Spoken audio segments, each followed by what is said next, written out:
Imagine you're driving alone down a mountain road on a cold, foggy night. The GPS isn't working.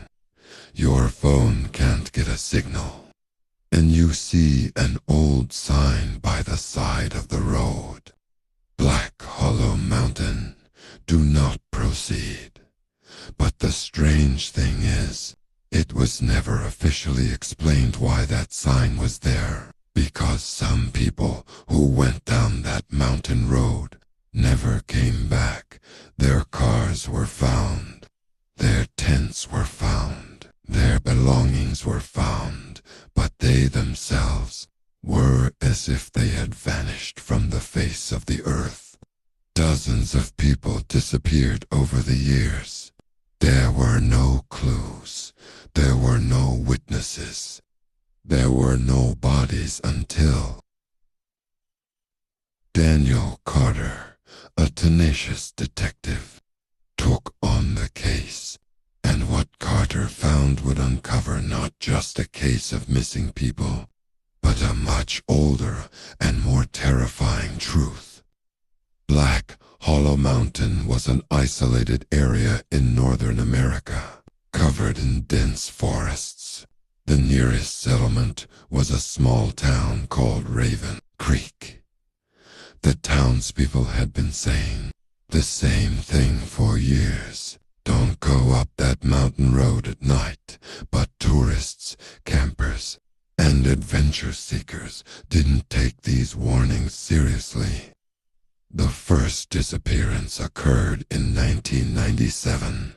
A young couple, Emily Dawson and Mark Hill, had gone to Black Hollow to camp. Their car was found by the roadside. Their tent was set up. The campfire was still burning, but the couple were gone. The police searched for days. No trace was found. Then another person disappeared. Then another. And over the years, the number reached 17. The case was closed because there seemed to be nothing that could be solved. In 2014, the case was reopened. The reason was a new disappearance. The missing person was a nature photographer. His name was Lucas Reed, and the case was given to Detective Daniel Carter. Carter was no ordinary detective. He was obsessive. He wouldn't leave a case unsolved. Lucas Reed's car was also found in the same place, at the 12th kilometer of the Black Hollow Mountain Road. There was a camera in the car, but the camera was broken. Only a few seconds of footage could be recovered. In the video, Lucas Reed was walking in the woods. Then he saw something and stopped, and he said a single sentence. "My God, what are they doing here?" The video ended there. Carter decided to investigate alone. The local police no longer wanted to spend time on this case. The townspeople avoided talking about it. But an old man told Carter something. His name was Edward Mills, with a trembling voice. He said, "There are old stones in the woods. Nobody knows what they are." The next day, Carter went into the woods. He walked for hours. And finally, he found strange stone structures among the trees. The stones were arranged in a circle. In the middle was a black stone. There were strange symbols on the stone, but something else caught Carter's attention.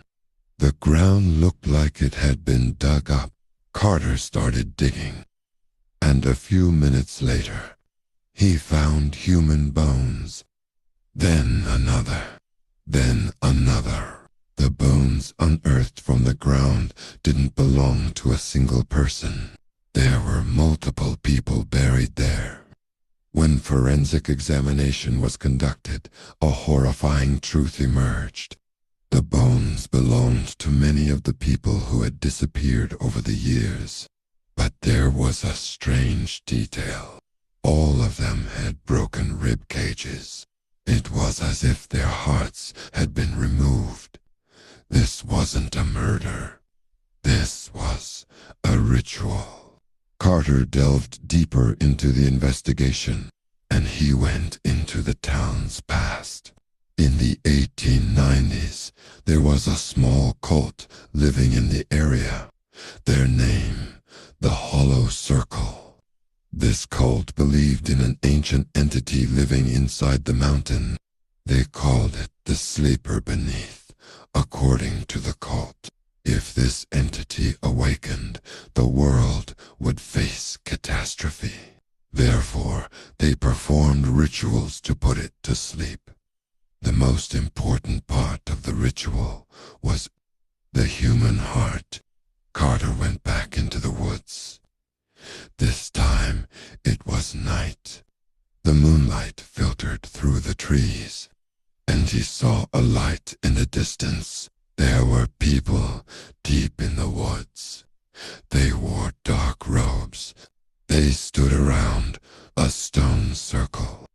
In the middle, a man was kneeling, the missing photographer. Lucas Reed. Carter drew his gun. But just then, the ritual began. The people began speaking in a strange language at the same time. And Carter realized these people weren't just a cult. They were people from the town, doctors, police officers, respected people from the town. They were behind the disappearances of people over the years. Carter intervened. Gunshots echoed through the forest. Some cult members escaped. Some were captured. Lucas Reed was rescued, but the story didn't end there, because, as a result of the excavations, a much larger ritual area was found under the forest, and traces of sacrifices hundreds of years old. This discovery was not made public. Instead, the government made another decision. Black Hollow Mountain was completely closed off. The road was blocked with concrete barriers. Entry to the forest was prohibited. Some roads were removed from maps. Even today, a large sign stands in that area. It only reads, Black Hollow Area Entry Forbidden. But the townspeople still say something else. That strange drum sounds are heard from inside the mountain at night. And sometimes, lights still burn in the depths of the forest.